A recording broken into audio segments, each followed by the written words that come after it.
بسم الله الرحمن الرحيم الحمد لله رب العالمين والصلاة والسلام على أشرف الأنبياء والمرسلين نبينا وإمامنا محمد وعلى آله وصحبه أجمعين أما بعد. Aujourd'hui, le mercredi 29 du mois octobre de l'année 2025, correspondant au 7 Jumad al-Oula de l'année 1447 de l'Hégire, nous nous retrouvons par la grâce d'Allah subhanahu wa ta'ala pour faire un court rappel en lisant un passage que Nawawi rahimahullah a cité dans son livre précieux qui s'appelle Riyad al-Salihin, et ce livre porte bien son nom. C'est un jardin des vertueux dans lequel il a cité quasiment que des hadiths authentiques. Donc il a créé un chapitre qu'il a intitulé Babul Hathi ala al-Izdiyad min al-Khayri fi awakhir al-Umr, un chapitre au sujet de l'incitation à multiplier les bonnes œuvres, notamment vers la fin de la vie.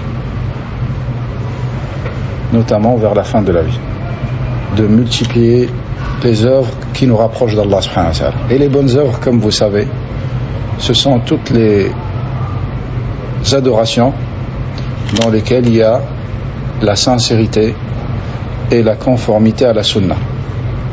Pour que l'adoration soit acceptée par Allah subhanahu wa ta'ala, il faut obligatoirement qu'elle réunisse ces deux conditions. Sinon Allah ne l'accepte pas. Il faut que tu la fasses sincèrement pour Allah subhanahu wa ta'ala, pas pour l'estime, pas pour le respect, pas pour l'argent, que tu la fasses pour Allah subhanahu wa ta'ala. Et ça, c'est la signification de la première attestation de foi. Toutes nos adorations doivent être vouées exclusivement à Allah subhanahu wa ta'ala, qui est le seul à nous avoir créés.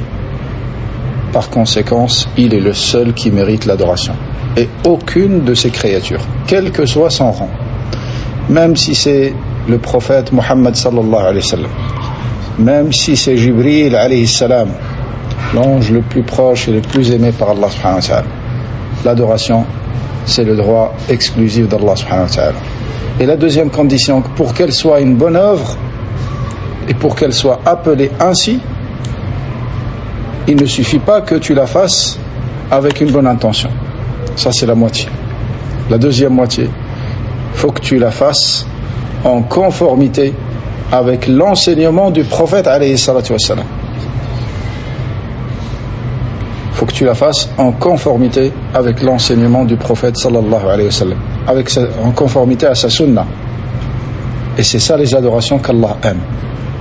Ce que Allah aime comme adoration, c'est ce qu'il a révélé à son prophète Muhammad sallallahu alayhi wa sallam.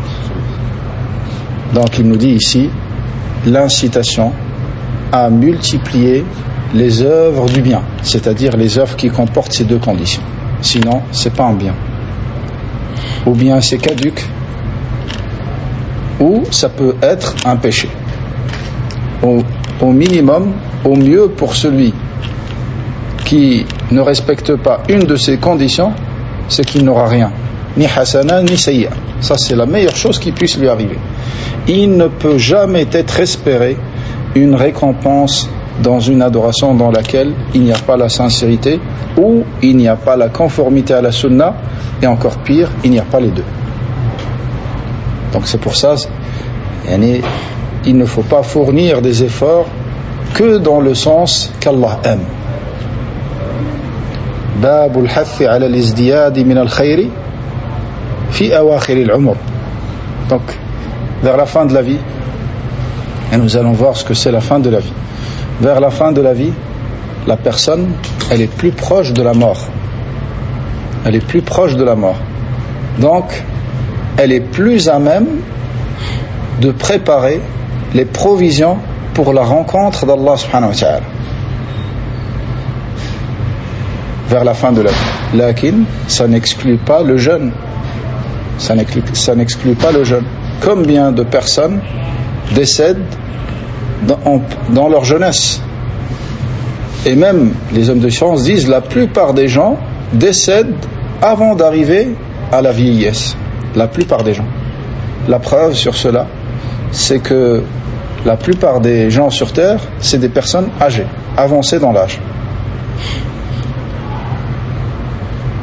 Donc, ça n'exclut pas le jeûne. Lakin le jeûne, il peut y avoir certaines tolérances à son égard de par cette incitation. Maintenant, on va voir ce que ça signifie l'incitation. C'est de se consacrer complètement à ce qui rapproche d'Allah. C'est de se consacrer complètement. C'est ça ce qu'il veut. C'est pas de faire les obligations, de faire les rawatib, de jeûner le lundi, le jeudi. Il vise par cela de se consacrer complètement à l'adoration d'Allah subhanahu wa ta'ala et de mettre de côté cette dunya et de lui donner la valeur qu'elle mérite. Là qu'il le jeûne, il a besoin du mariage, il a besoin de fonder un foyer. Donc il peut y avoir certaines tolérances à son égard. Lakin lui également, il doit préparer les provisions pour la rencontre d'Allah subhanahu wa ta'ala, car la mort peut arriver à n'importe quel moment. Et la mort n'arrive que barta, soudainement, brusquement, et elle n'avertit pas en général.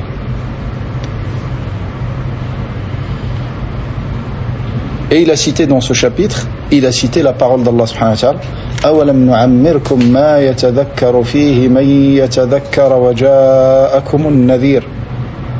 Avant, Allah subhanahu wa ta'ala dit: وَهُمْ يَصْطَرِخُونَ فِيهَا رَبَّنَا أَخْرِجْنَا نَعْمَلْ صَالِحًا غَيْرَ الَّذِي كُنَّا نَعْمَلْ.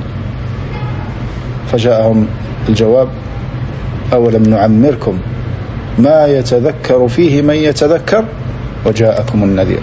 Donc Allah subhanahu wa ta'ala nous relate dans ce verset l'état des gens de l'enfer, ceux qui ont tout perdu. Car le vrai échec, c'est pas d'échouer dans une affaire commerciale, c'est pas qu'un projet ne fonctionne pas, c'est pas qu'une entreprise coule. La dunya, elle vient et elle repart. Et celui qui perd dans une affaire, il peut gagner dans d'autres. Là, ce qui est irrattrapable, c'est la perte dans la religion. C'est ça la perte irrattrapable. Donc Allah subhanahu wa ta'ala nous relate dans ce verset l'état des gens de l'enfer. Ils crieront, ils hurleront dans l'enfer. Ils sont dans l'enfer. Et ça, c'est avant que l'ordre ne vienne, que plus personne ne parle. Avant que l'ordre ne vienne d'Allah subhanahu wa ta'ala, que plus personne ne parle en enfer. Et après cet instant-là, plus personne ne parlera en enfer. Donc, ils seront dans cet état. Ils crieront, ils hurleront dans l'enfer. Qu'est-ce qu'ils diront? Ils diront: Seigneur, sors-nous, Rabbana akhrijna minha, sors-nous du feu de l'enfer. Il y en a, ils vont voir que la mort a été tuée et qu'il n'y a plus de mort et que c'est l'éternité, chacun dans sa demeure. Ceux qui sont au paradis, ils vont y rester pour l'éternité, et ceux qui seront en enfer, les gens qui ont été créés pour l'enfer, qui sont les mécréants et les associateurs, ceux-là, ils vont savoir qu'ils resteront éternellement en enfer. Ils vont dire: Rabbana akhrijna minha na'mal salihan ghayra alladhi kunna na'mal. Sors-nous de l'enfer, Seigneur, pour qu'on fasse le bien que nous ne faisions pas avant. Ils faisaient le mal et ils abandonnaient le bien. Là, ils disent: Seigneur, sors-nous maintenant, c'est bon, on a compris, on a vu l'enfer, on a vu le châtiment, sors-nous, comme ça on va faire le bien que nous ne faisions pas avant dans le dunya. Et là, le blâme et la réprimande leur viendra. On leur dira: Awalam nu'ammirkum ma yatadhakkaru fihi man tadhakkar. Et ça, il faut savoir que quand Allah subhanahu wa ta'ala, quand il y a des questions dans le Coran, c'est jamais une question dans le sens propre.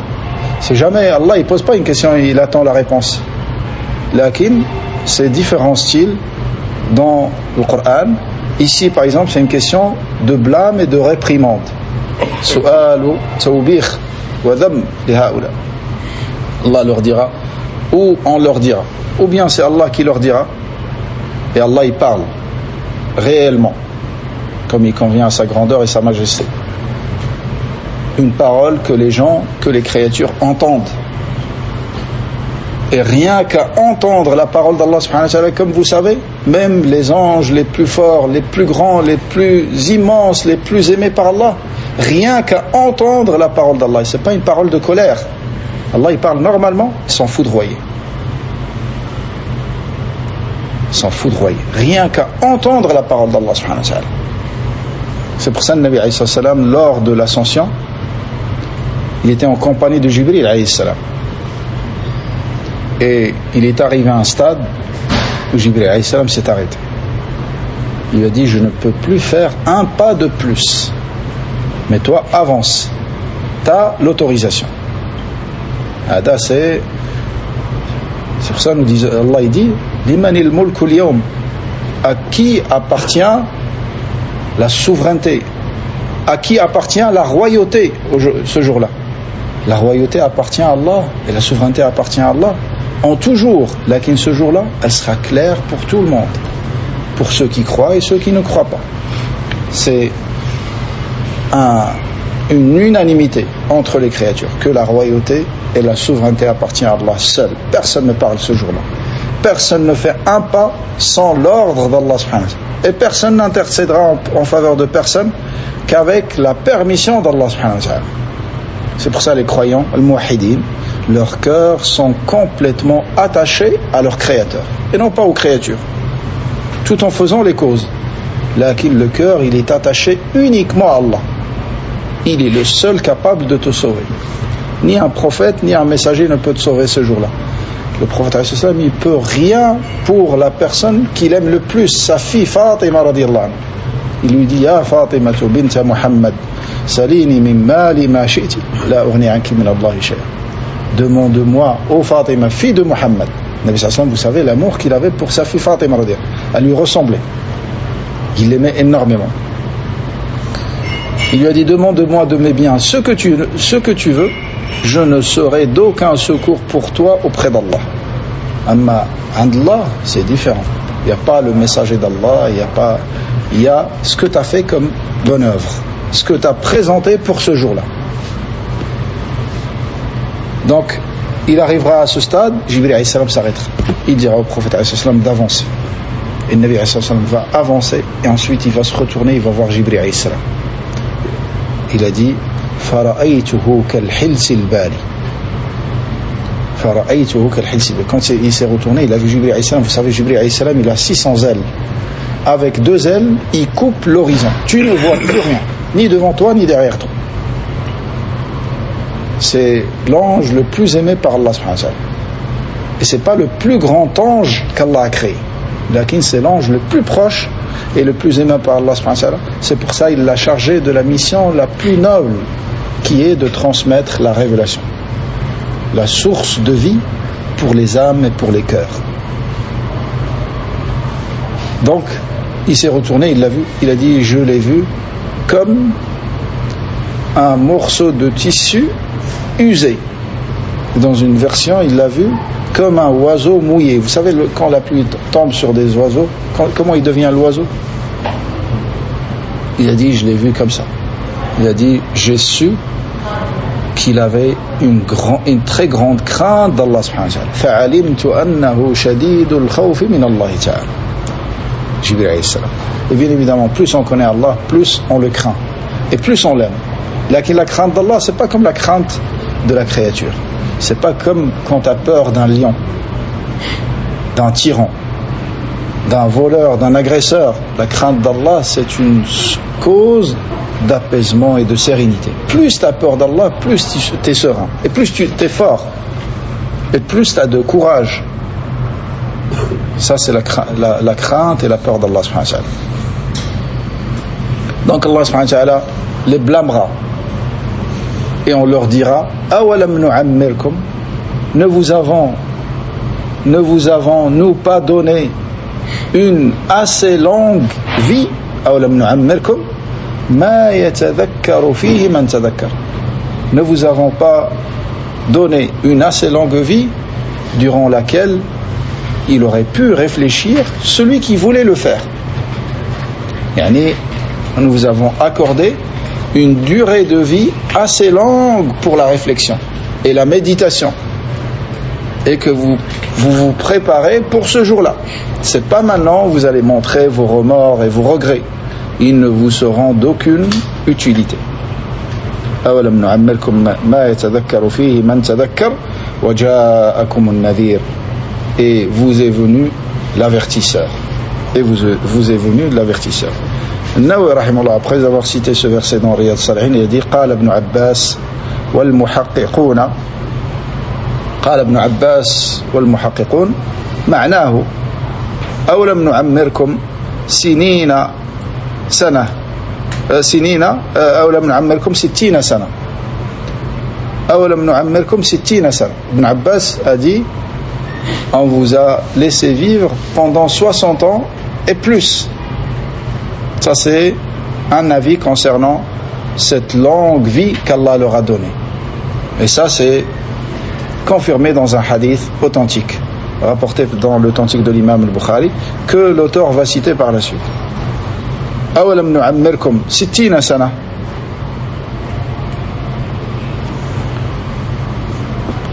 وقيل معناه 18 سنة 18 ans. Et ça a été rapporté que une longue vie, c'est 18 ans. Celui à qui Allah subhanahu wa ta'ala l'a laissé vivre jusqu'à avoir 18 ans, il l'a laissé pendant une longue vie, suffisante pour le rappel et la réflexion et la préparation des provisions. وقيل 40 سنة قاله الحسن والكلبي ومسروق. Et ça a été rapporté que c'est 40 ans. Une longue vie, c'est 40 ans. Et ça a été rapporté, ce dernier avis, ça a été rapporté également d'Ibn Abbas. Vous savez que salaf, ils expliquaient le Coran par des exemples. Donc il n'y a pas de contradiction entre tous ces avis. Celui à qui Allah subhanahu wa ta'ala a laissé une journée, l'a laissé vivant après sa puberté, une journée, c'est suffisant pour la réflexion et la méditation, et de voir la création d'Allah et l'immensité d'Allah subhanahu wa ta'ala, et de se préparer pour le jour où il va le rencontrer. Là, plus cette vie dure longtemps, plus l'argument est établi sur la créature, et moins à la d'excuses, et ça c'est ce qui est rapporté dans le hadith authentique, dans l'authentique de l'imam al-Bukhari.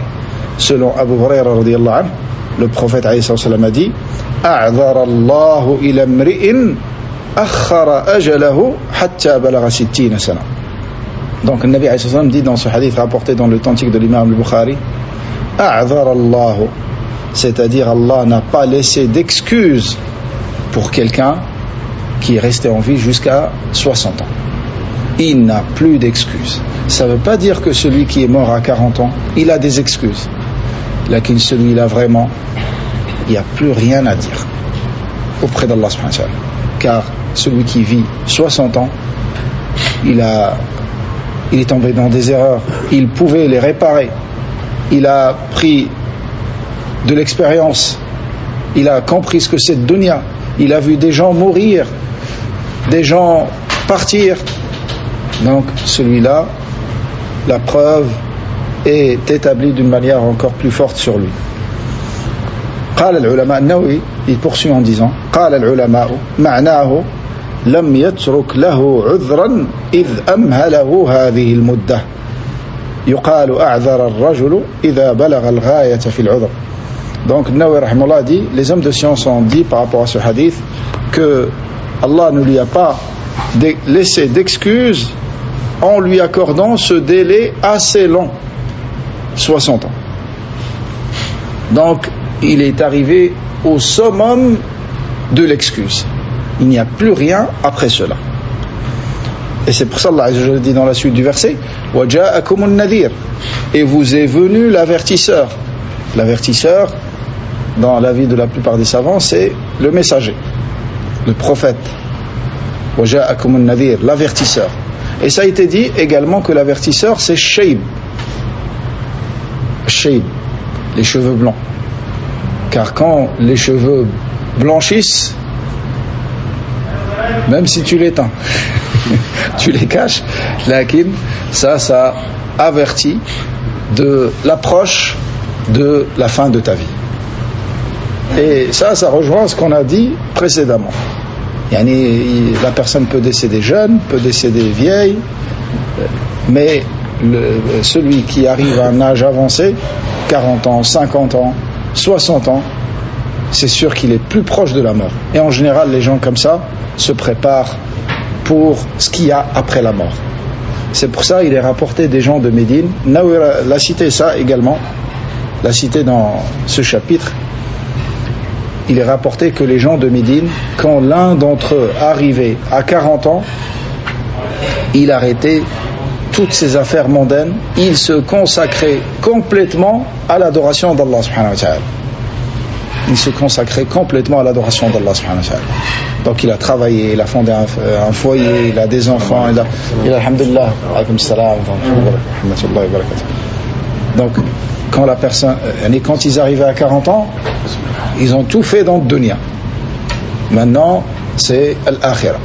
Et comme je l'ai expliqué tout à l'heure, c'est pas seulement ils vont faire les obligations, ça c'est tout le temps. Lakin, ils vont vraiment se consacrer à l'adoration d'Allah subhanahu wa ta'ala. Celui qui n'a pas mémorisé le Coran, c'est le moment pour mémoriser le Coran. Celui qui ne faisait pas Qiyam al-Layl, c'est le moment pour le faire.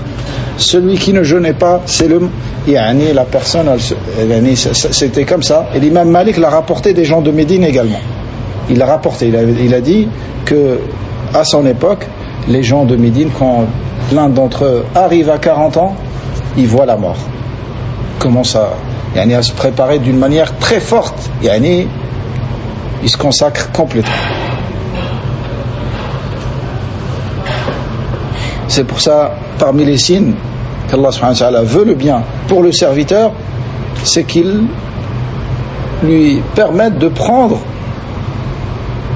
connaissance de ces sens-là et de se préparer pour ce jour où il va rencontrer Allah subhanahu wa ta'ala, afin qu'il n'ait pas des remords et des regrets, comme ils ont dit.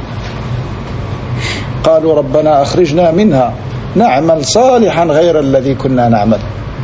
Ils vont demander de sortir de l'enfer. Lakin, ces regrets ne seront d'aucune utilité. Allah leur a donné une durée de vie assez longue pour le rappel et pour qu'ils reviennent vers lui. Et les bienfaits à Ikhwa, peut-être qu'on va terminer avec ça. Les bienfaits d'Allah subhanahu wa ta'ala sur nous sont nombreux. Ni'am, kathira. Mais les plus grands bienfaits d'Allah subhanahu wa ta'ala, c'est les bienfaits religieux. Et la plupart des gens ne voient les bienfaits que dans les bienfaits mondains. Flous, saha, l'aoulad, des ni'am dunyawiyya. Les plus grands bienfaits d'Allah subhanahu wa ta'ala sur le serviteur, et desquels il est en droit de se réjouir et de montrer sa joie, sa grande joie quand Allah il les comble par ses bienfaits, c'est les bienfaits religieux. C'est pour ça il est rapporté de Omar radiyallahu anhu, quand il a eu des butins, je ne me rappelle pas de quelle région, mais c'était des butins de guerre dans lesquels il y avait beaucoup de fortune, et il y avait avec eux quelqu'un qui était souvent en compagnie de Omar radiyallahu anhu, et il a interprété ces butins et ces bienfaits mondains par fadlullahi wa rahmatuh. فبذلك قل بفضل الله وبرحمته فبذلك فليفرحوا هو خير مما يجمعون.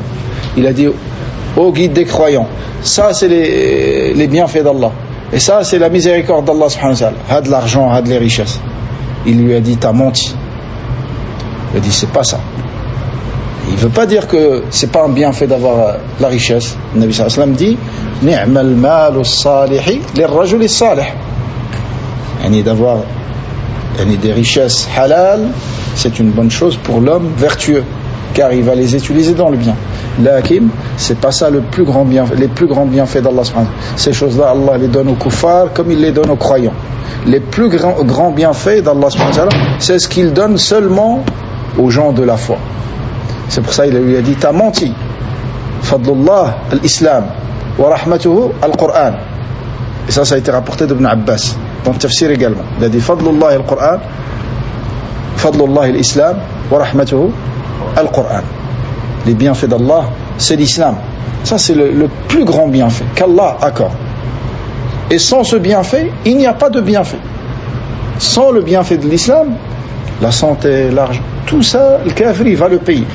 Il va payer chaque respiration qu'il respire, chaque graine qu'il mange dans cette dunya, chaque goutte qu'il boit. Tout ça, il va le payer.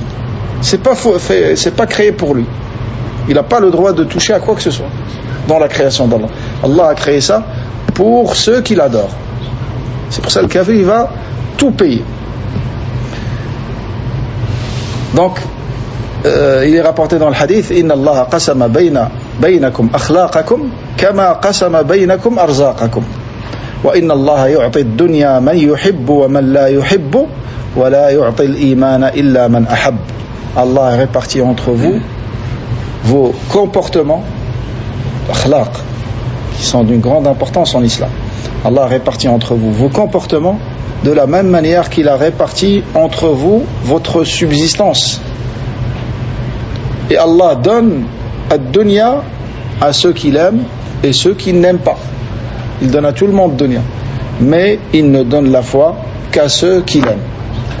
Qu'à ceux qui l'aiment. C'est pour ça Omar radiyallahu anhu lui a dit t'as menti. C'est pas ça l'interprétation du verset.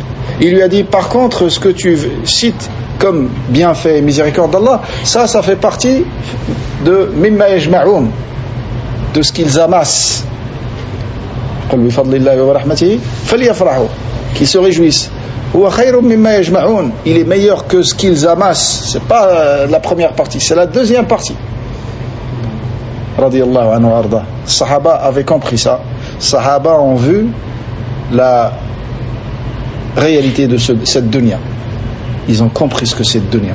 Dunya, c'est un moyen pour arriver à l'akhirah. Nous, on a été créés dans le paradis et on a été sortis. Et on doit retourner dans ce paradis. Il ne faut pas que cette dunya nous empêche d'aller vers le paradis et de lui donner plus que ce qu'elle mérite. Cette dunya, depuis son début jusqu'à sa fin, ne vaut pas auprès d'Allah l'aile d'un moustique. La ta'dilu 'inda Allahi janaha ba'ud. Ça, c'est vraiment, ça dépasse l'entendement.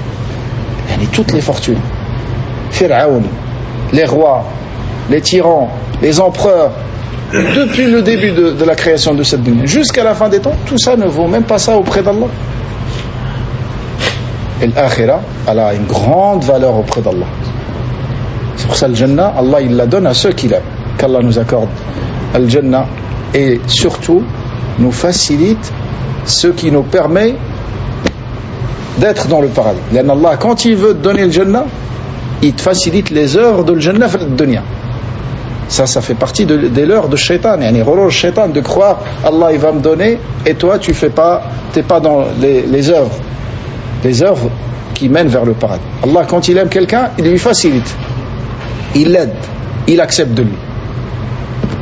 Wallahu a'lam wa sallallahu ala nabiyyina Muhammad. سبحانك اللهم وبحمدك نشهد أن لا إله إلا أنت نستغفرك ونتوب إليك. بارك الله فيكم وجزاكم الله خيرا والحمد لله رب العالمين.